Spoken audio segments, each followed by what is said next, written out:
গতবারের মতো এবারও পশ্চিমবঙ্গ দিবস পালন নিয়ে বিতর্ক। রাজ্যের আপত্তি উড়িয়ে দিন উদযাপন বিজেপির, তবে জল্পনা ও বিতর্ক জিয়ে রাখল রাজভবন। পশ্চিমবঙ্গ দিবস পালনকে কেন্দ্র করে গত বছরের রাজ্য এবং রাজ্য সরকারের মধ্যে তীব্র টানাপোড়েন তৈরি হয়েছিল এবং সংঘাতের জায়গাটাও কিন্তু জোরদার হয়েছিল, যেখানে রাজ্য সরকার আজকের দিনে পশ্চিমবঙ্গ দিবস পালনের তীব্র বিরোধিতা করেছিল এবং মুখ্যমন্ত্রী তিনি সে বিষয়টা প্রকাশ্যে বলেওছিলেন। বাংলাকে অপমান, 20শে জুন পশ্চিমবঙ্গ দিবস পালন নিয়ে এমনই মন্তব্য ছিল মমতা বন্দ্যোপাধ্যায়ের। কোনো ইতিহাসে নেই, এটা টোটাল বাংলাকে অবমাননা করা, বাংলাকে অসম্মান করা, বাংলাকে বেইজ্জত করা। 20শে জুন পশ্চিমবঙ্গ দিবস না পালন করা নিয়ে তৃণমূলের যুক্তি ছিল দেশভাগের স্মৃতি উস্কে দেয় এই দিন, তাই গত বছর আলাদা করে পশ্চিমবঙ্গ দিবস উদযাপনের দিন নির্দিষ্ট করে দেয় সরকার। কে সাপোর্ট করলো না করলেও কিছু যায় আসে না, আমাদের নির্দেশ থাকবে আমরা বাংলা দিবস পালন করব 1 বৈশাখ শুভ নববর্ষের দিন। তবে মুখ্যমন্ত্রীর আপত্তি উড়িয়ে 20শে জুনই পশ্চিমবঙ্গ দিবসে অনড় থাকল বিজেপি।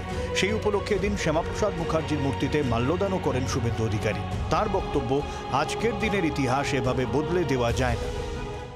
হিন্দু সংখ্যাগরিষ্ঠ এই বঙ্গের এই পশ্চিম দিকটা, মানে পশ্চিমবঙ্গ, এর জন্য আলাদা একটি প্রদেশ তৈরি করে ভারতভুক্তি করা হোক। আজকের দিনটার ইতিহাস কখনো বদলে দেওয়া যায় না, ভবিষ্যতেও যাবে না। এসবের মধ্যে রাজভবনেও পালন হলো পশ্চিমবঙ্গ দিবস, যদিও উল্লেখযোগ্যভাবে ছিলেন না রাজ্যপাল নিজে। দেখা যাচ্ছে যে বড় বড় ফ্লেক্স তৈরি করা হয়েছে, যেখানে state foundation day West Bengal লেখা রয়েছে এবং নিচে লেখা রয়েছে, অর্থাৎ যেখানে হচ্ছে পালন সেই রাজভবন কলকাতা 20শে জুন 2024 লেখা রয়েছে। প্রায় আধ ঘন্টা থেকে 45 মিনিটের একটা সাংস্কৃতিক অনুষ্ঠান হলো। সেই অনুষ্ঠান হলো, সমস্ত কিছু হলো, কিন্তু রাজ্যপালের জন্য যে বরাদ্দ চেয়ার রয়েছে অনুষ্ঠানের মাঝখানে রাখা রয়েছে রাজ্যপালের চেয়ার, সেই চেয়ারে কিন্তু রাজ্যপাল এসে বসলেন না। যদিও রাজ্যপাল সেই সময় রাজভবনেই ছিলেন।